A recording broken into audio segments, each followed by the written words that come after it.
Dubai police Meydan റോഡിൽ അശ്രദ്ധമായി വാഹനമോടിച്ച് അപകടകരമായ സ്റ്റണ്ടുകളിൽ ഏർപ്പെട്ട വാഹനങ്ങൾ പിടിച്ചെടുത്തു. കഴിഞ്ഞ ഒരാഴ്ചക്കിടെ ട്രാഫിക് പെട്രോളിംഗ് സംഘം 17 വാഹനങ്ങളാണ് പിടിച്ചെടുത്തത്. 101 നിയമലംഘനങ്ങൾ റിപ്പോർട്ട് ചെയ്തിട്ടുണ്ട്. ഫെഡറൽ ട്രാഫിക് നിയമത്തിനനുസൃതമായി നിശ്ചയിച്ചിട്ടുള്ള പിഴയും വ്യത്യസ്ത കാലയളവിനുള്ളിൽ വാഹനം പിടിച്ചെടുക്കലും ശിക്ഷകളിൽ ഉൾപ്പെടുന്നു. 2023 ഡിഗ്രി നമ്പർ 30 പ്രകാരം പിടിച്ചെടുക്കുന്ന വാഹനങ്ങൾക്കുള്ള പിഴ 50,000 ദിർഹം വരെ ആകാം.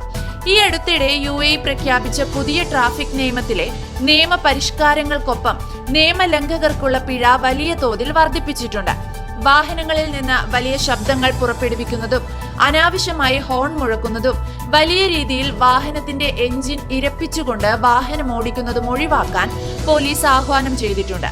താമസ സ്ഥലങ്ങൾ, മണൽ പ്രദേശങ്ങൾക്കരികിലുള്ള റോഡുകൾ തുടങ്ങിയ ഇടങ്ങളിലാണ് ഇത്തരം തെറ്റായ ഡ്രൈവിംഗ് ശീലങ്ങൾ സാധാരണയായി കണ്ടുവരുന്നതെന്നും പോലീസ് അറിയിച്ചു. ഇത്തരം പ്രവൃത്തികൾ റെസിഡൻഷ്യൽ ഏരിയകളിലെ നിവാസികൾക്കിടയിൽ ബുദ്ധിമുട്ടുണ്ടാക്കുമെന്നും ഇത് കുട്ടികൾ, മുതിർന്നവർ, രോഗികൾ തുടങ്ങിയവരെ പ്രതികൂലമായി ബാധിക്കുമെന്നും പോലീസ് ചൂണ്ടിക്കാട്ടിയിട്ടുണ്ട്.